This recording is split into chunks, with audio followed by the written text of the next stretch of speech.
You're listening to Women's Media Center Live with Robin Morgan.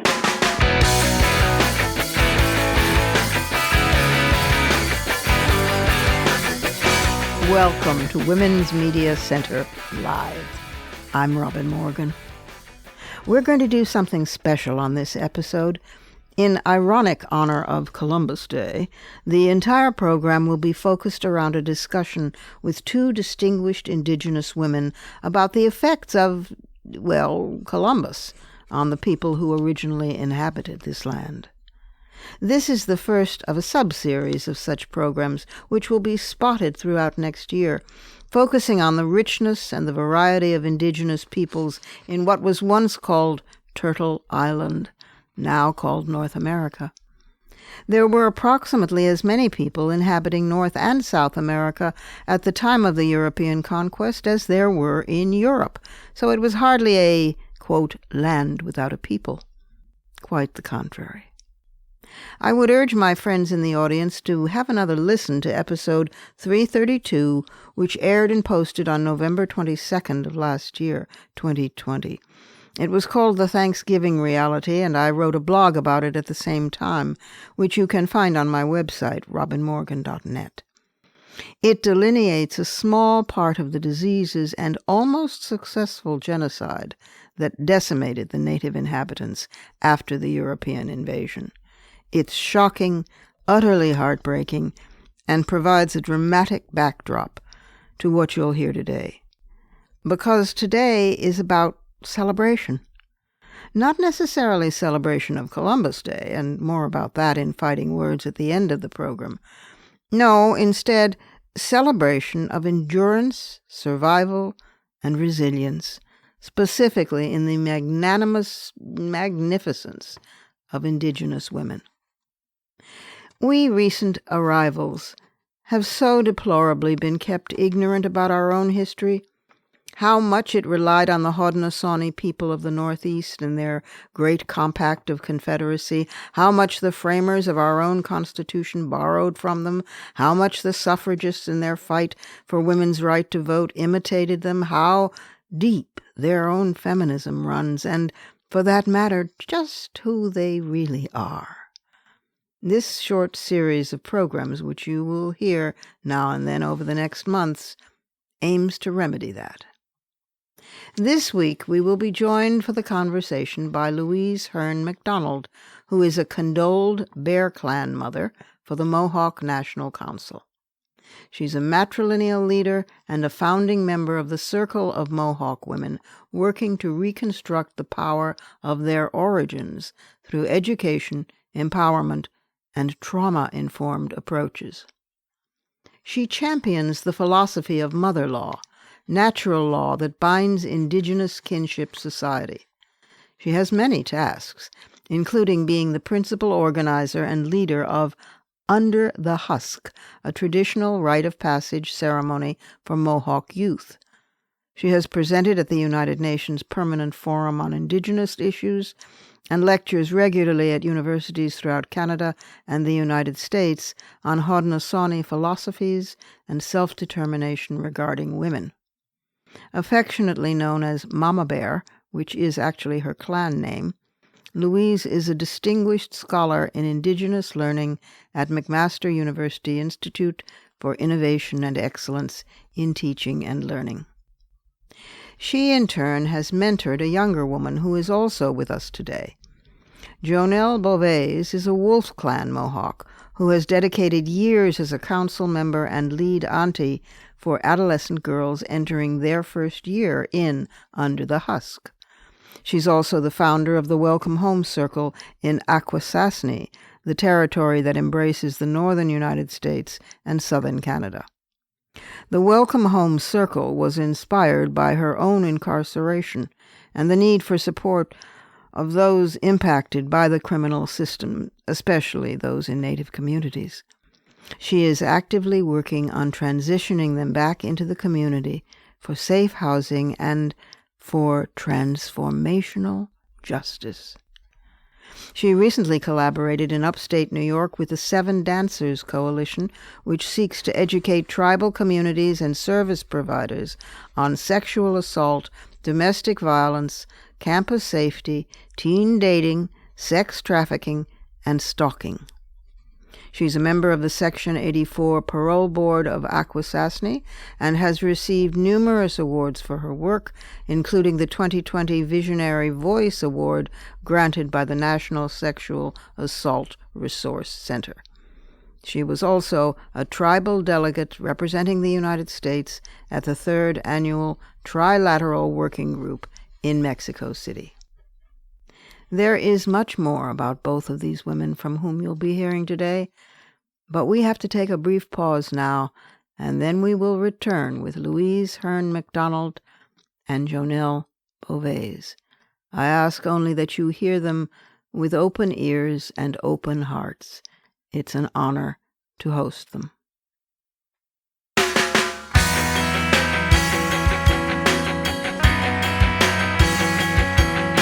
Subscribe to this program on your favorite podcast platform and leave us a review.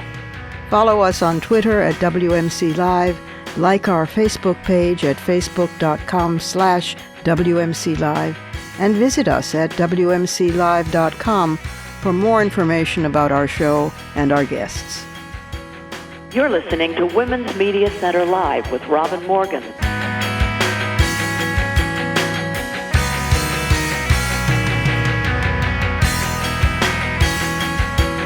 Welcome back, and please help me welcome Louise McDonald, Mama Bear, and Jonel Beauvais. Louise McDonald, Herne, Mama Bear, and Jonel Beauvais, her mentee. Welcome to Women's Media Center Live.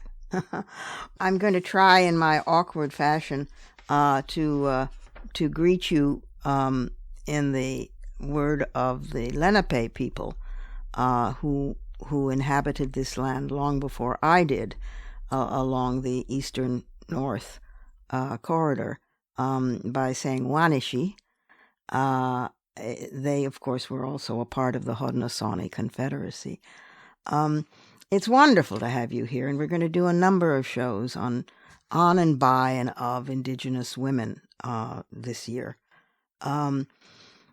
Let's start by talking, if you don't mind, Mama Bear, about what is a condoled Bear Clan mother, because you are a condoled Bear Clan mother for the Mohawk National Council.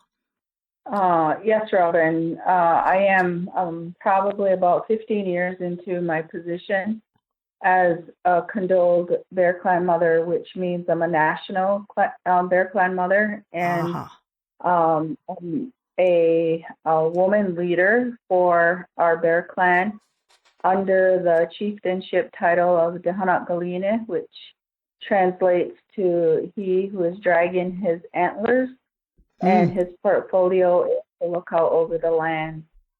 And he acquires or is condoled in his position through my right of nomination. So women install our leaders and also can depose our leaders. I love it. So women really have their hands on the national representation of the people. You know, on the years that we've done the show, we always uncelebrate Columbus Day, and we look at Thanksgiving with a very ironic eye because of what both of those commemorative days did to Native peoples.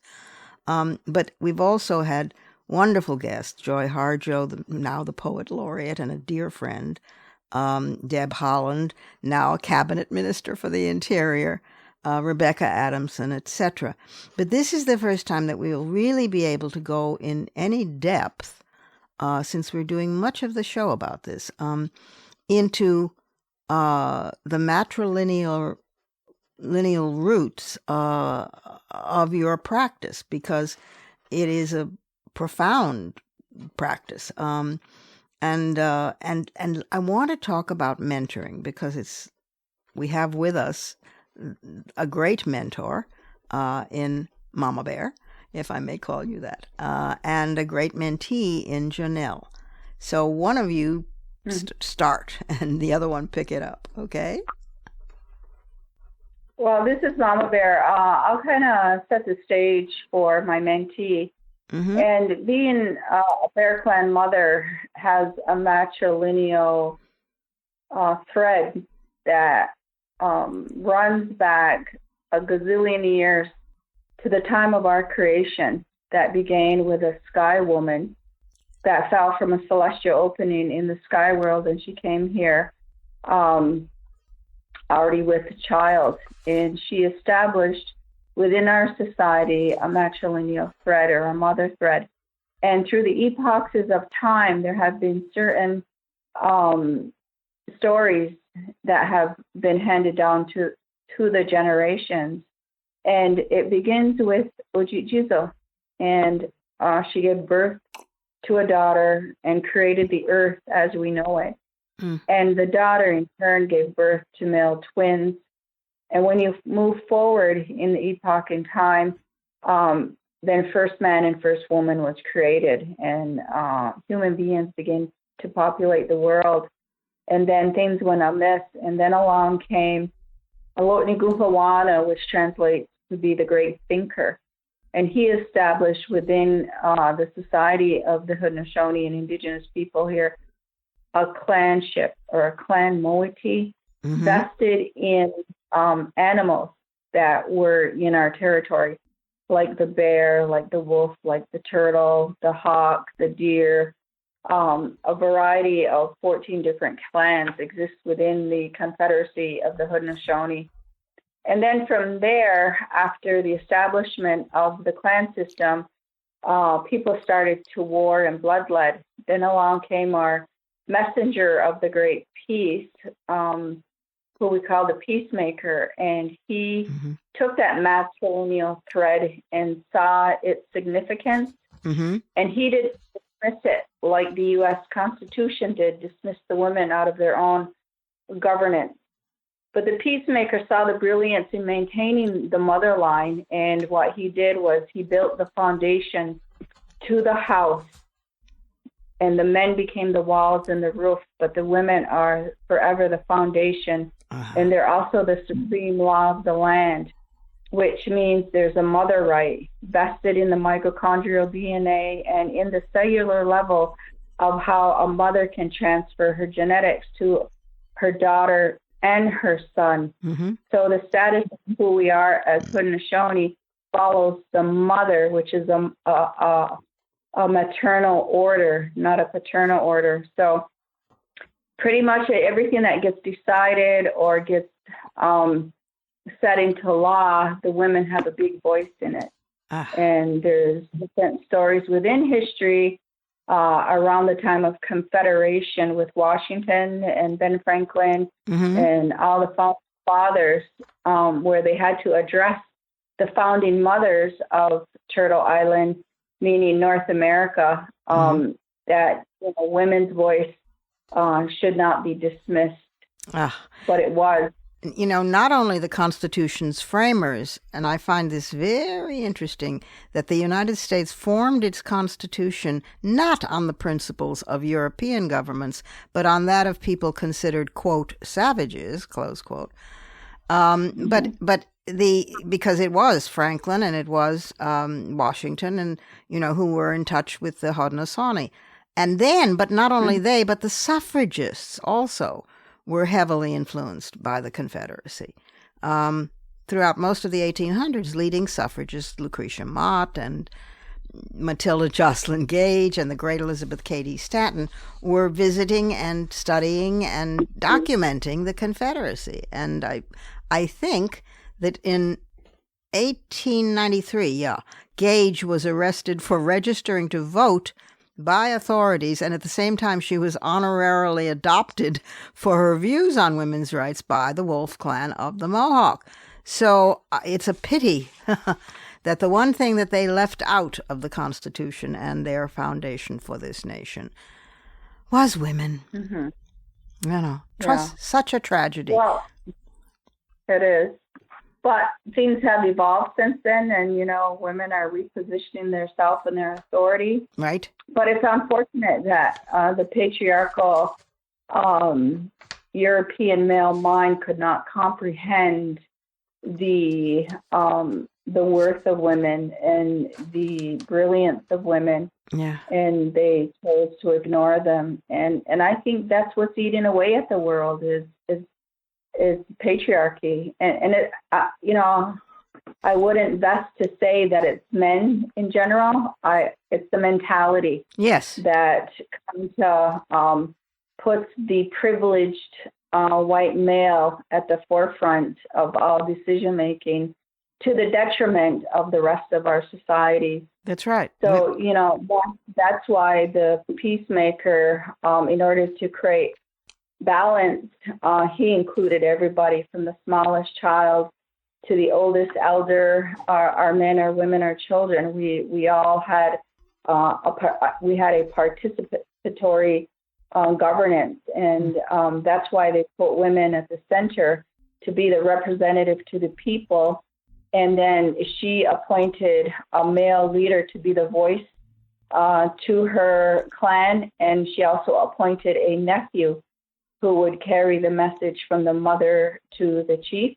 And she also appointed a male faith keeper or ceremonial keeper and a woman ceremonial keeper, so that we held in balance our politics and our spirituality, and they were tightly interwoven into each other, and everybody had a say and everybody was represented. There was no canceling of everybody, and so it was freedom, not just for one or for an elite few, but for everybody. Is the peacemaker a mythic figure, or do we know who the peacemaker was? Do we know his tribal affiliation? We vigilantly guard our peacemaker. He has a name in our language.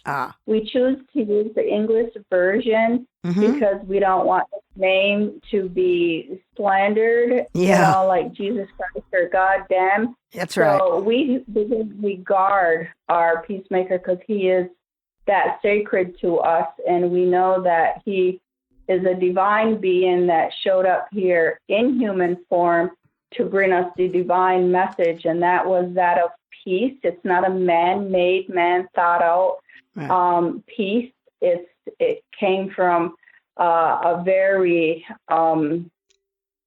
enriched story that has continued to the generations, and we embody that within ourselves and within our youth to when we ratify or make decisions, that we ensure that the peace of our people is at the forefront of our minds. And the second primordial principle is to use a good mind and not to have it filled with corruption and self-agenda.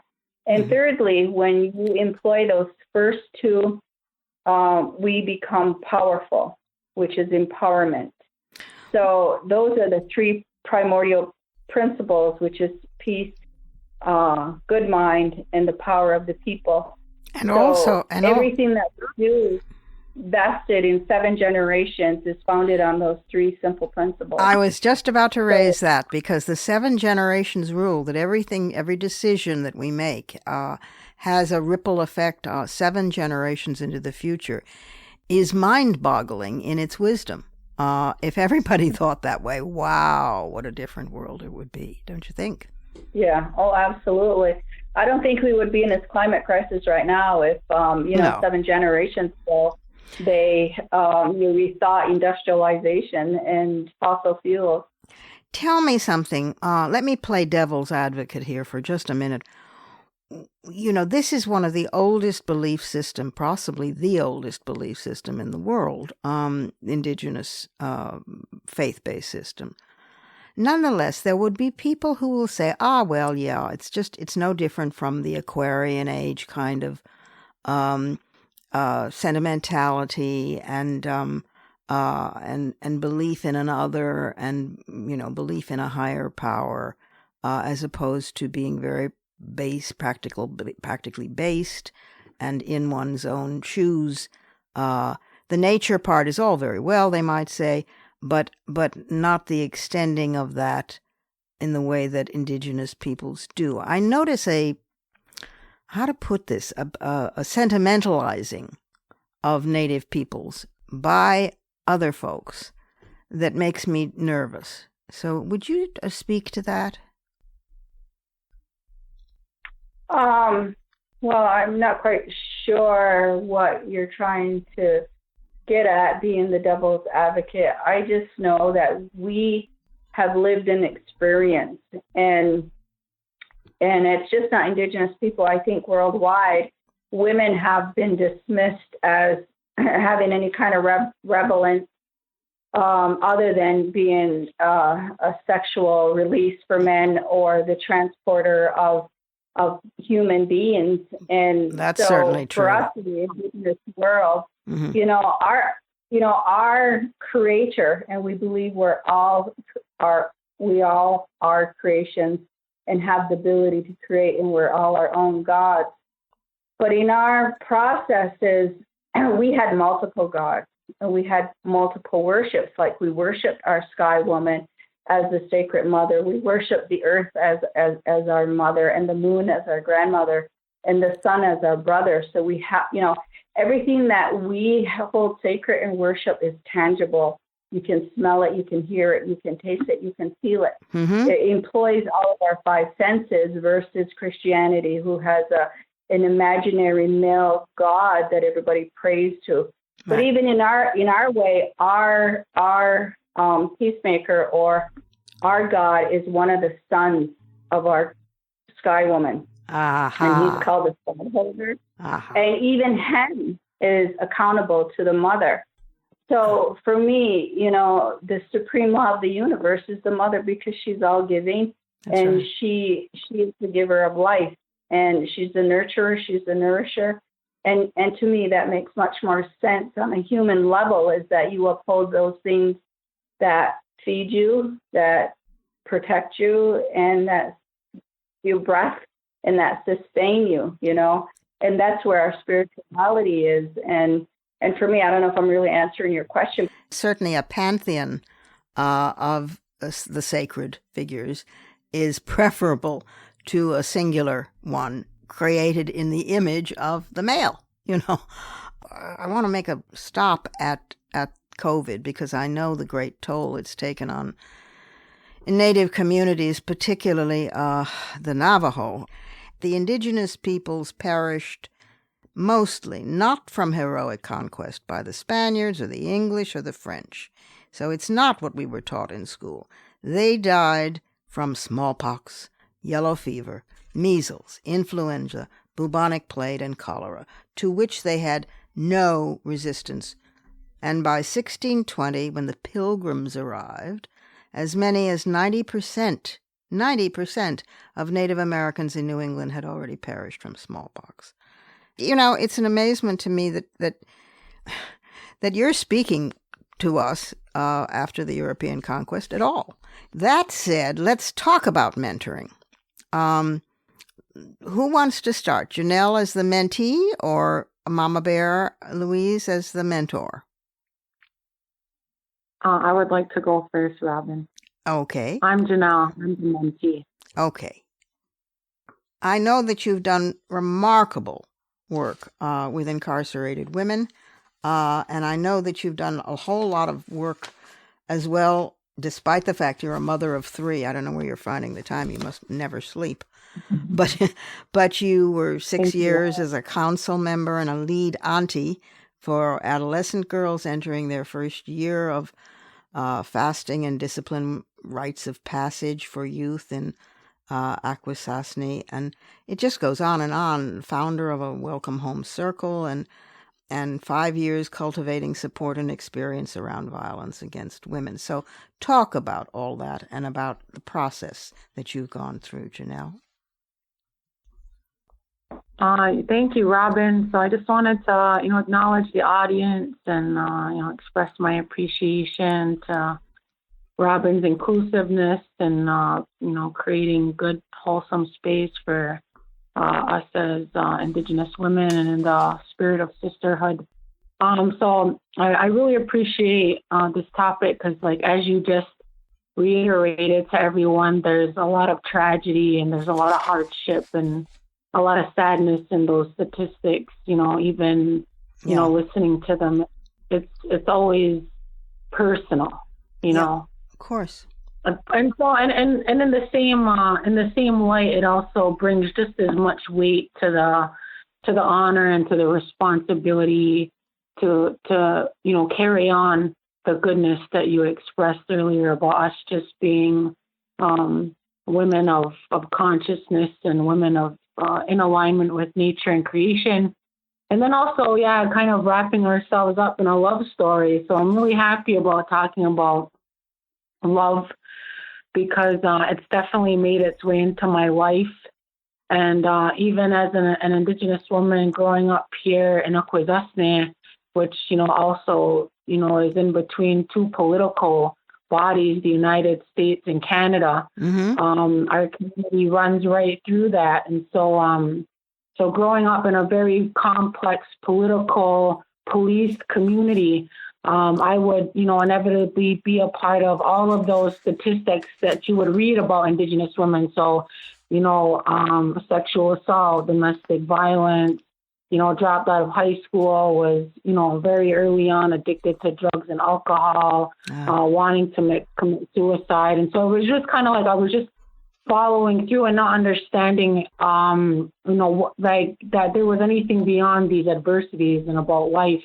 And I would find myself sitting in New York State's only maximum security prison for women. And I had a court charge me and sentence me to 12 and a half years in this maximum security prison. I had 3 small kids, and I was struggling to find my way out of this sentence. And thankfully, I was able to get the state to appoint me a lawyer and to help me fight this case. And it took me a little while, but it was in the transitioning from, I guess, so just before I go to prison, my mother dies from uterine cancer. And I have 3 small babies. And so it's like my life is just really crumbling up. And I don't understand in that moment, in my own infancy, in my womanhood, why was I losing my mother? Why was I going to prison? I was a single mother, of course, trying to get out of a toxic relationship. And I was trying to do all the right things. And there was no backup. There was no support.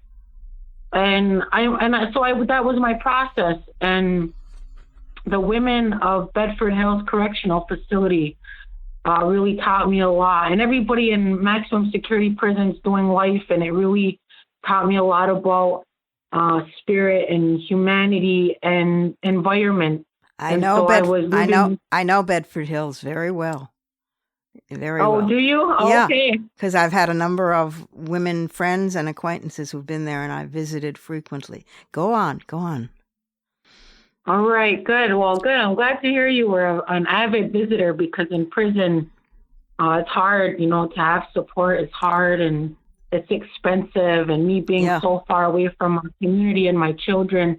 And so that was like, I believe, a certain transition of death for me.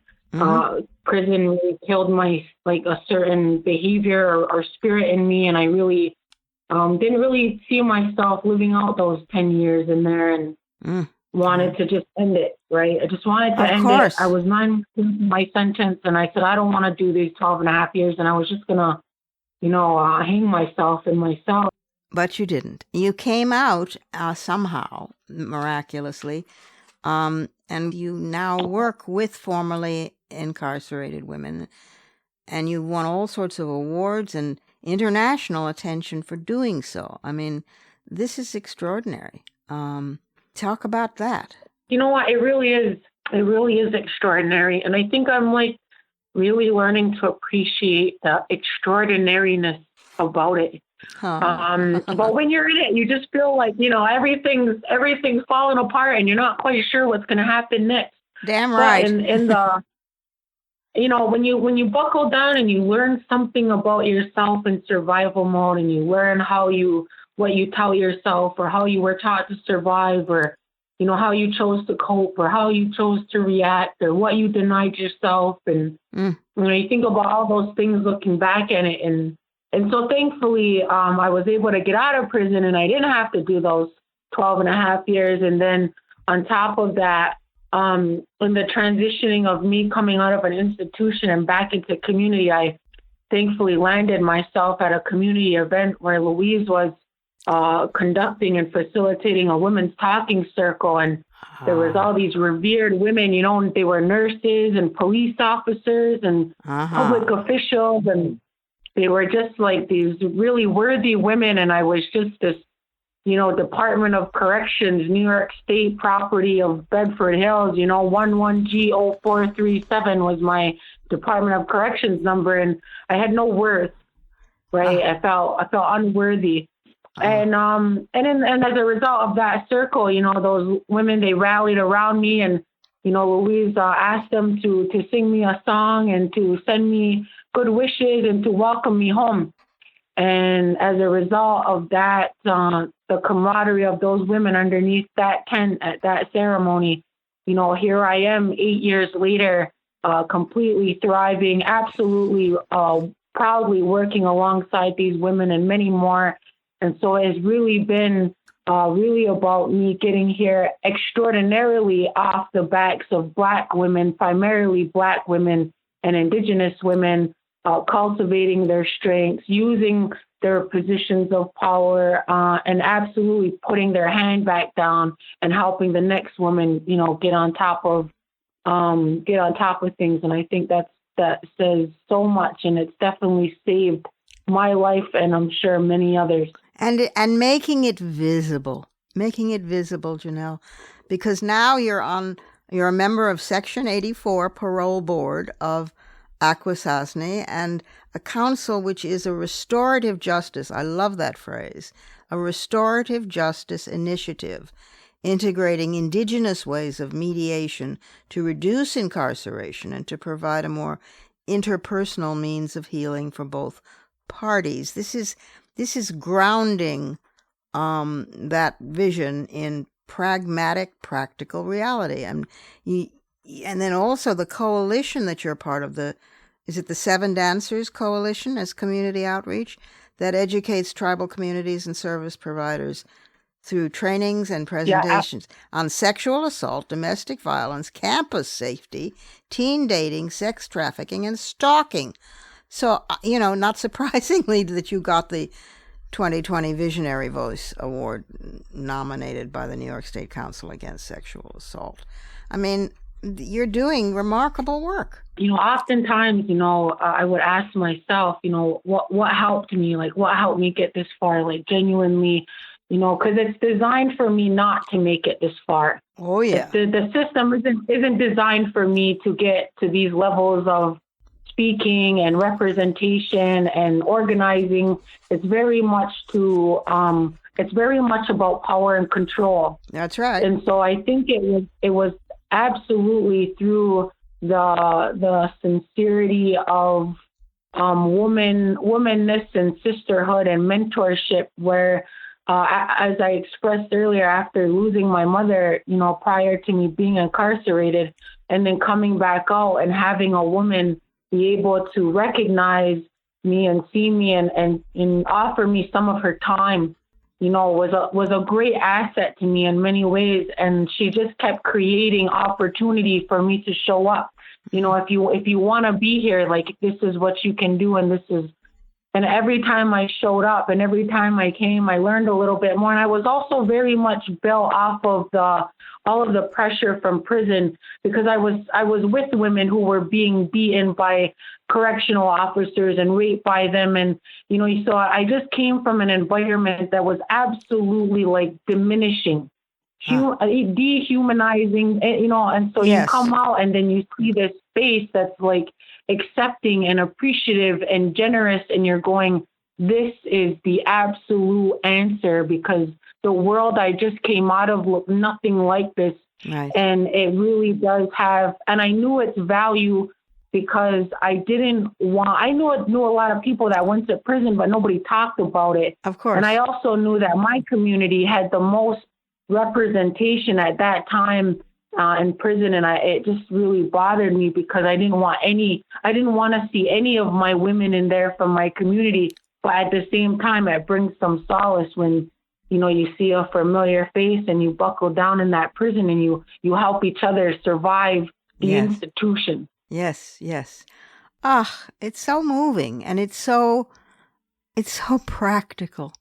And it's also so encouraging that, slow as it is, the concept of this, transformational justice is leaking its way into the official system. Not very deeply, not very quickly, not very anything, but it is getting through somehow, and spreading. And that, to me, is a source of enormous hope. This must be tremendously moving and hopeful to you too, Louise, isn't it?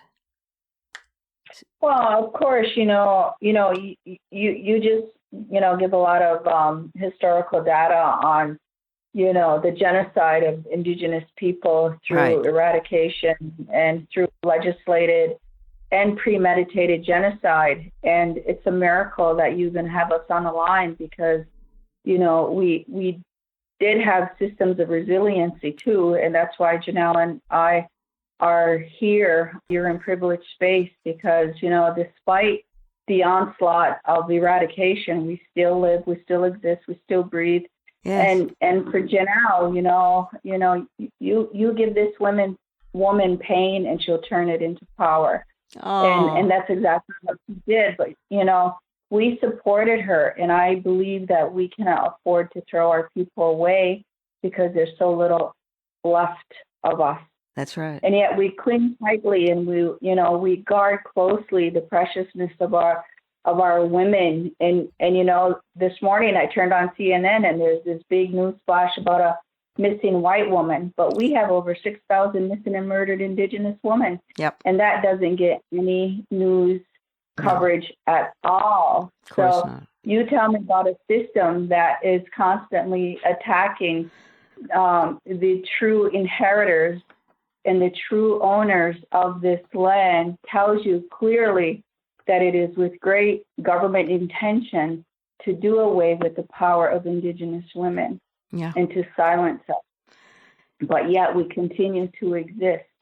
And so the menteeship comes from, wanting to redesign how women work. And you can't expect Jonel to work a 40-hour week and still be a mom, still do her healing journey, and to still contribute to the community. Any person would buckle and cave under that kind of pressure.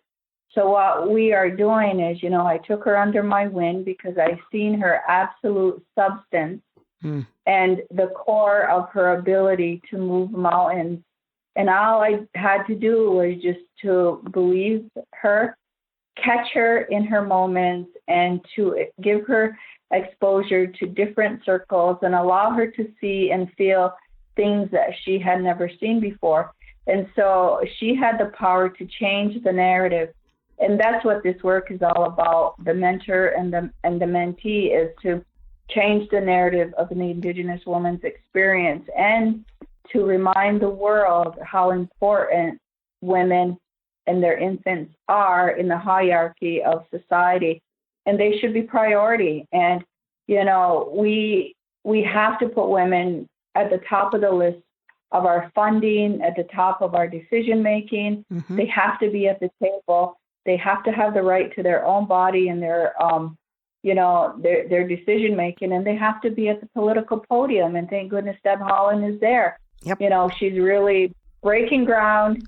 And the other thing that we forgot to mention is the residential school system that was also legislated by the United States and by Canada to remove the Indian and to save the man.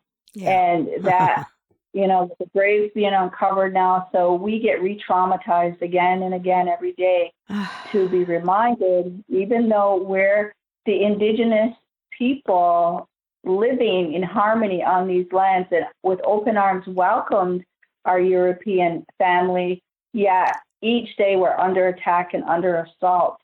So the work that Jonel and I do, we say we're in the trenches with our people, with our mothers, with their infants, shielding them for as much as we can, not just from the men in our community who have also been attacked through and co-opted patriarchy and violent ways and coming out of systems that don't recognize them. But we're also protecting from the systemic violence that is continually knocking at our door and doesn't allow us to have a good night's sleep. Yeah. So, I think Dustin is a real intricate community. We're multi-jurisdictional. We're always fighting the big superpowers of the world, Canada and United States. And, their own infancy would not have ever been birthed if it weren't for the Indigenous people that contributed to the geographical outlay of these countries. Yet we are invisible and we are constantly under assault. So, and slowly, I am happy to say that I'm living a generation of waker uppers. Our European counterparts are waking up to the true history. Yeah. And, it's amazing to witness, brings tears to my eyes, and we have a lot of good allies, like my good friend Sally Roche Wagner that wrote the book on the early suffragettes, Yes, I know Sally.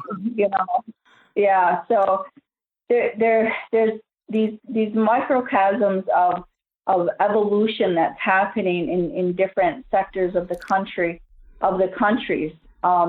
It hasn't, been put on a big platform yet, but they're slowly happening and slowly rolling out. And to me, at the end of the day, at my age, because I'm not a spring chicken anymore, it's not about what I acquire in this life.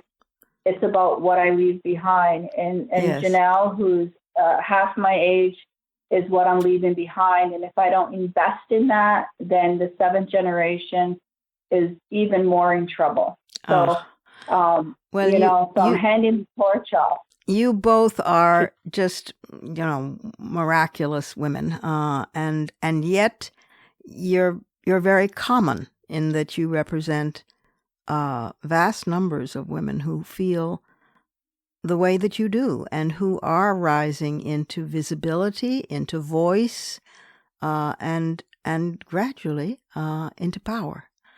So, and it's a very different kind of power. I like to say it's power to, not power over. So I'm very deeply grateful to both of you. One is, of course, a statement of deep gratitude and hopeful friendship. I'm grateful to Rebecca Adamson for helping to arrange this and for all of the women who participated in this. And I'm just so touched and moved and thankful to you both for sharing your individual stories as well as the vast, deep history of your people.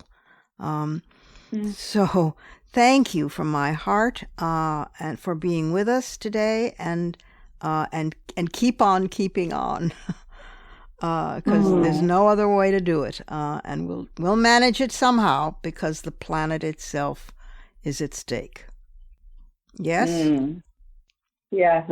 Robin, thank you. I'm quite honored to have been part of this call, and a shout out to Rebecca for introducing us. Well, my honor and my privilege to have had you both. It's time for our final break, but I'll return directly with some fighting words.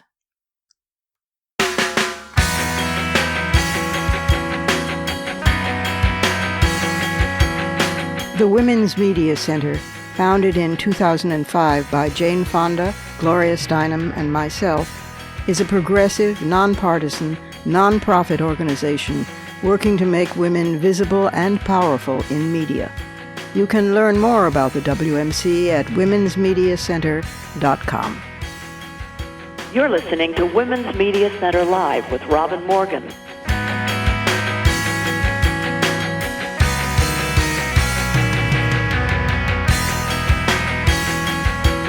Truths, plural, can be fighting words.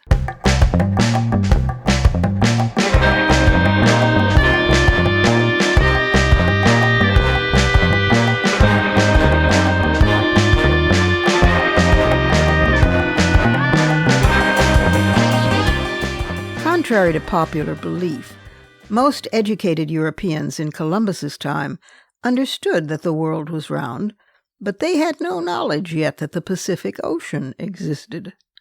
Thus, Columbus and his contemporaries assumed that if they just sailed across the Atlantic, they would eventually encounter the riches of the East Indies. When Columbus sighted Cuba, he believed it was mainland China, and when his expedition founded Hispaniola, he was certain it was Japan. It wasn't until his third journey that Columbus realized that he hadn't reached Asia after all, but had stumbled upon an entire fresh continent, the New World. The first Columbus Day celebration took place in 1792, when New York's Columbian Order, better known as Tammany Hall, the ultimate cigar-smoke-filled political back room, held an event to commemorate the historical landing's 300th anniversary. But controversy over the day dates way back to the 19th century, when anti-immigrant groups, including the Ku Klux Klan, rejected the holiday because of its association with immigrants and with Roman Catholicism. In fact, in 1892, President Benjamin Harrison proclaimed the anniversary of Columbus's landing a one-time holiday. This was part of an effort to placate Italian Americans and to ease diplomatic tensions with Italy after a lynching took place in New Orleans, where a mob murdered 11 Italian immigrants. In 1937, President Franklin Roosevelt proclaimed the day a national holiday, largely the result of intense lobbying by the Knights of Columbus, an influential Roman Catholic fraternal organization. Yet old nativist antagonisms were revived during World War II, so that Roosevelt ordered the removal of the designation enemy aliens for Italian Americans, a gesture he clearly did not extend to Japanese Americans and other Asian Americans who were interned in camps. In recent decades, Native Americans and other groups have protested the celebration of an event resulting in the colonization of the Americas, the beginnings of the transatlantic slave trade, and the deaths of millions from disease, torture, and murder. Furthermore, the image of Columbus himself as a hero is highly questionable, since on arriving in the Bahamas, he and his men forced the native peoples into slavery, and later, while governor of Hispaniola, he imposed torture as a form of punishment. Nevertheless, Columbus Day is vociferously defended by Italian Americans who are quite innocent of this history and merely eager for some recognition of their own. And in many Latin American nations, the day has traditionally been observed as Dia de la Raza, a celebration of the diverse roots of Latinx culture. But a steadily growing movement to rename the day Indigenous Peoples Day has taken root, with such states as Alaska, Hawaii, Oregon, Florida, Vermont, South Dakota, New Mexico, Maine, Wisconsin, and parts of California commemorating Indigenous Peoples Day. Yet a reduced level of observance or lack of recognition of the day is not always due to concerns about honoring Native Americans. For example, a community of predominantly Scandinavian descent may well wish to observe Leif Erikson Day instead. After all, his, quote, discovery, close quote, of the Americas dates back to the 10th century. Nationalism. It may begin in pride, but it seems to always wind up in prejudice. Those are my fighting words. Add yours on Twitter, and remember to tag us at WMC Live and use the hashtag #FightingWords.